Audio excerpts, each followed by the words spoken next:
Now, the rest of the story.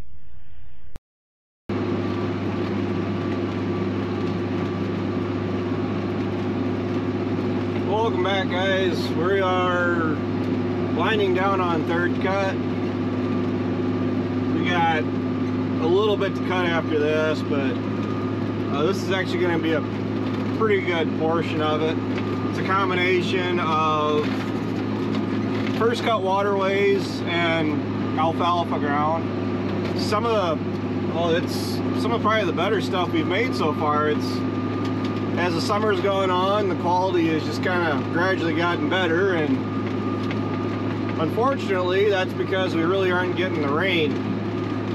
So we actually really could use some. They did add rain in the forecast, so there's a chance of rain in the forecast tonight, which at this point, as long as everything's baled up, it's fine to me. It can rain all at once.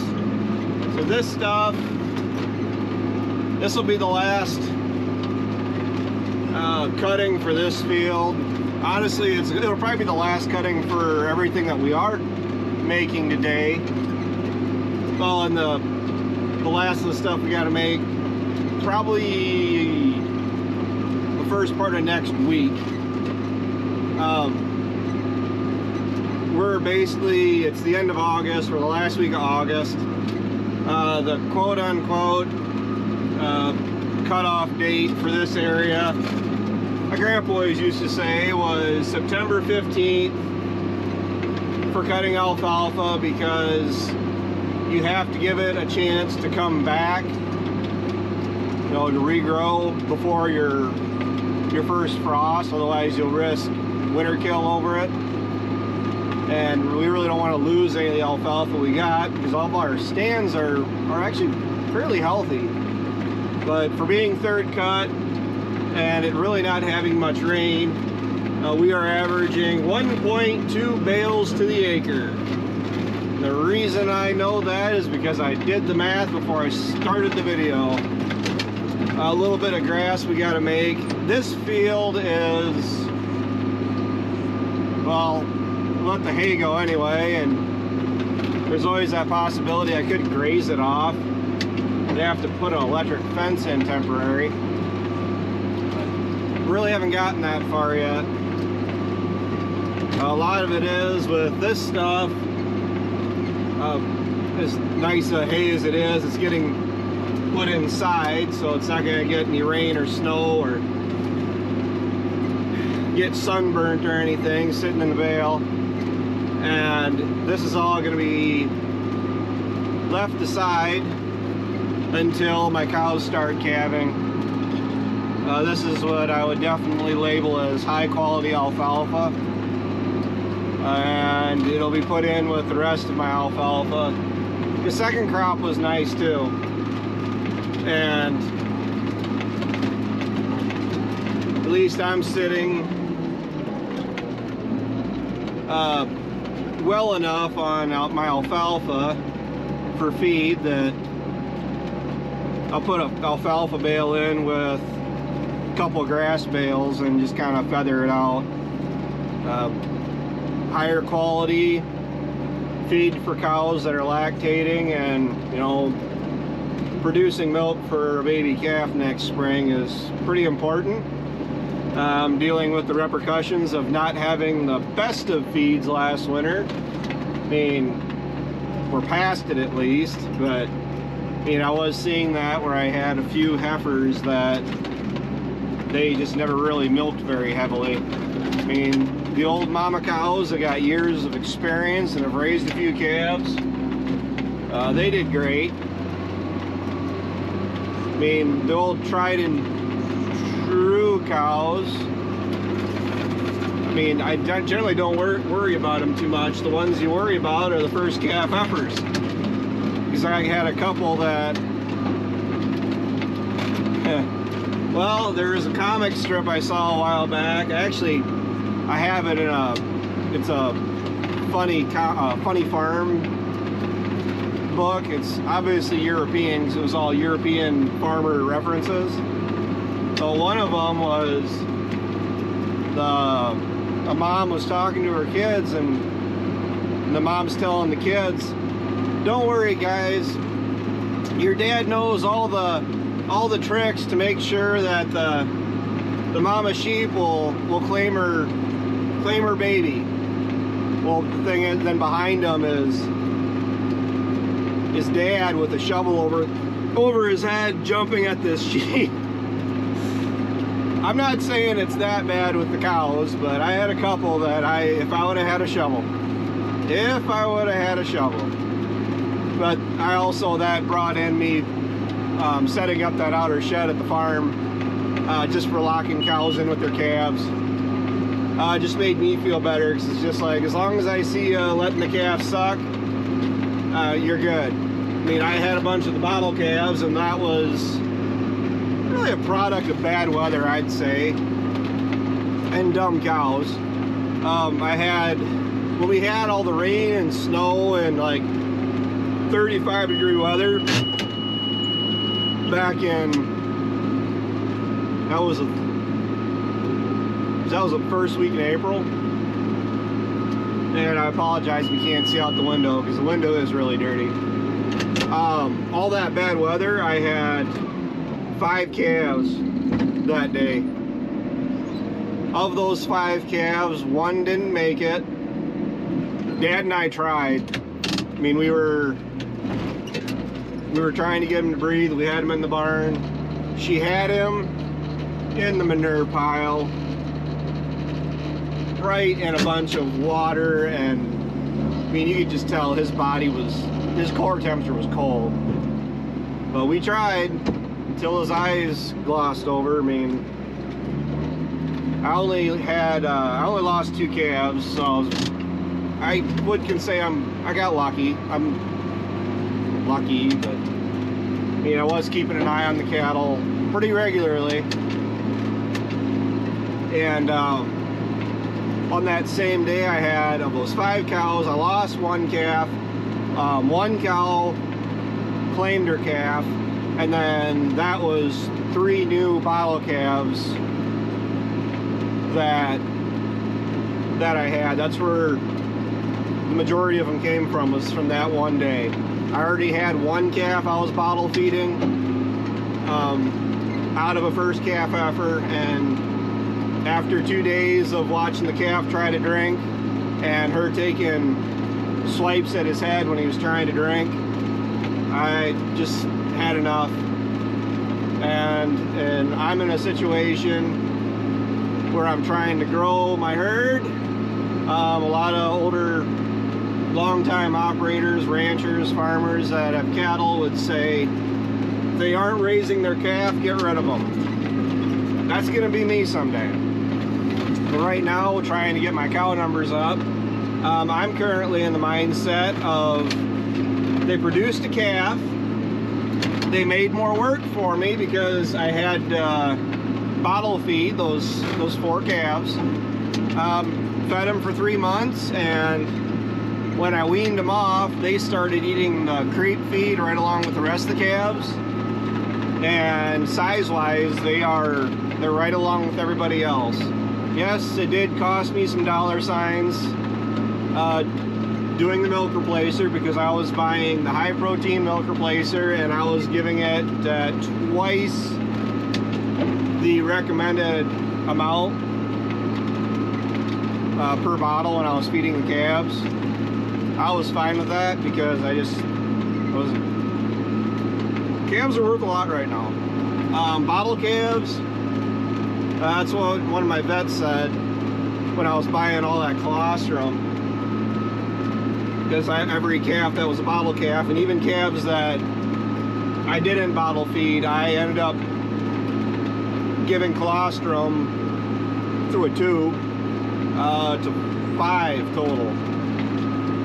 Well, just to make sure that they're getting their core temp up, and they get up and running. It kind of jump starts them, and if they can start drinking off of mom and still get the colostrum from mom. So some of that, me just giving them colostrum, is just so I could sleep at night. But anyway, as far as doing the bottle milk, not really something you want to do very often. And I mentioned that to my vet, or at least one of them, and she's like, well, calf prices are good, just take it to the sales barn. And that's there's a lot of truth to that.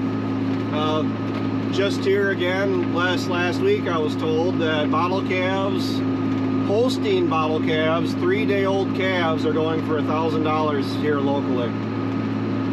A local guy took 3 bull calves to the sales barn, and he had a check for $3,600. I'd be in tears if I was raising bottle calves yet and I had a barn full of $1,000 calves. Because I've walked into the barn before, my worst day.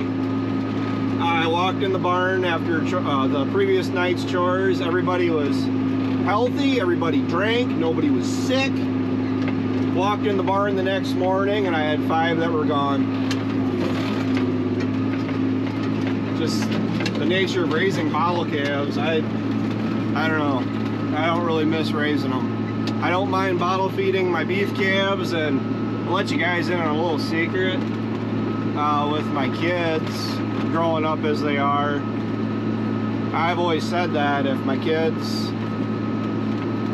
if they do bottle calves, if they do the work to raise them, they can have the calves. And I was originally thinking just doing Holstein calves for them, but that might just be, especially when they're, you know, they're still like 6, 7, 8 years old and they're learning. If I have any calves like that, and I more or less just, I'll take them back home and be like, hey, you bottle feed it, you take care of it. It's your calf, it's your steer, it's your heifer, do what you want with it. So I think it's good. Both my kids are going to be raised as farm kids. They're young enough yet. I can definitely tell you Calvin is certainly a little farmer. Merlina is, well, right now she likes riding in the tractor. I mean, that's a good start. She likes helping feed the cows, so that's a good start. So we'll see how that all works out. But I love them to both at least have that sense of responsibility and willingness to help work on the farm. So yeah, as of right now, you give them some bottle calves to feed. They're right about the perfect size for the kids too, because Relina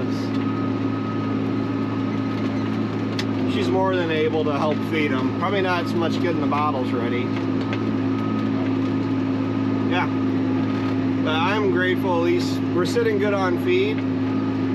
We're sitting the best on hay now than we've probably been in 3 years.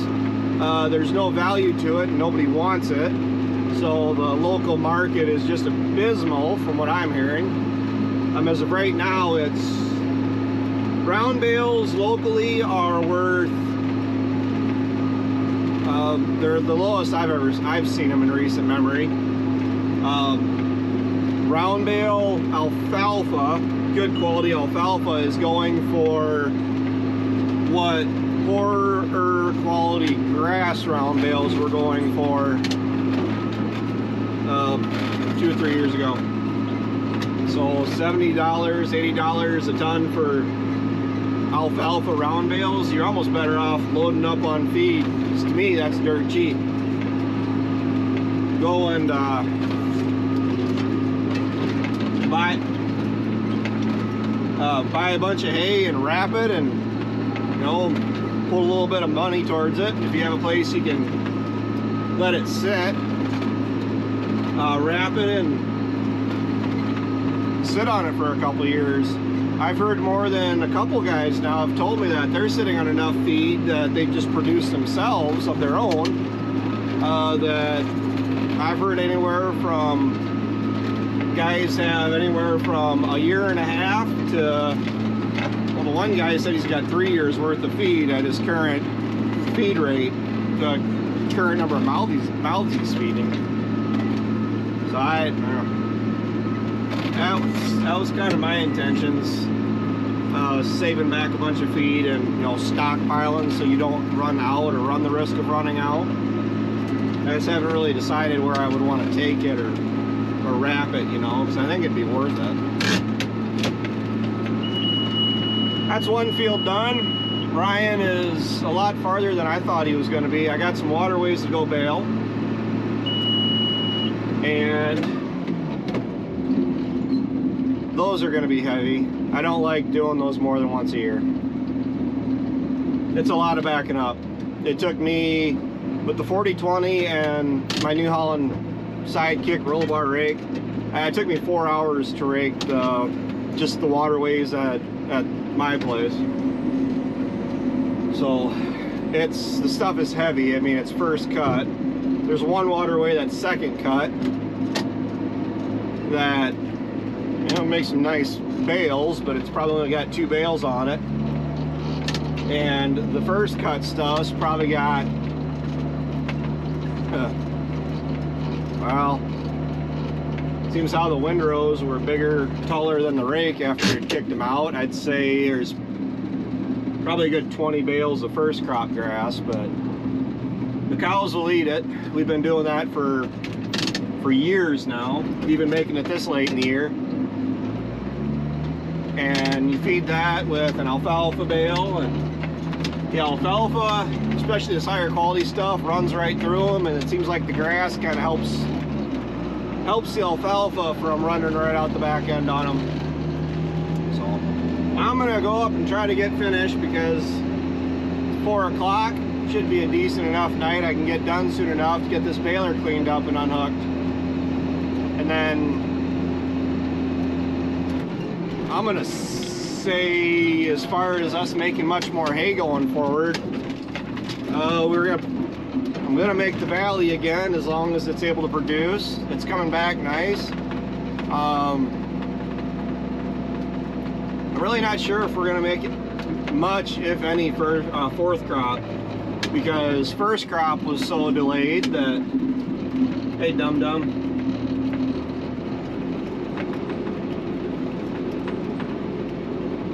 parents got a lot of really nice calves.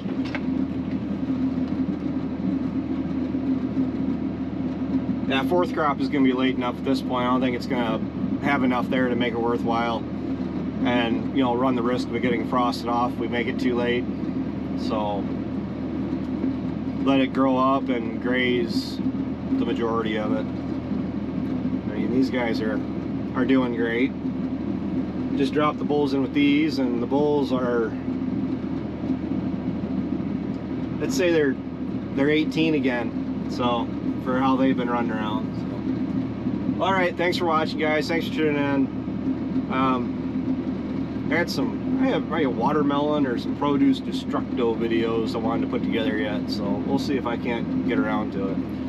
So like, comment, and subscribe to keep supporting the channel. Until next time, I'll talk to you later.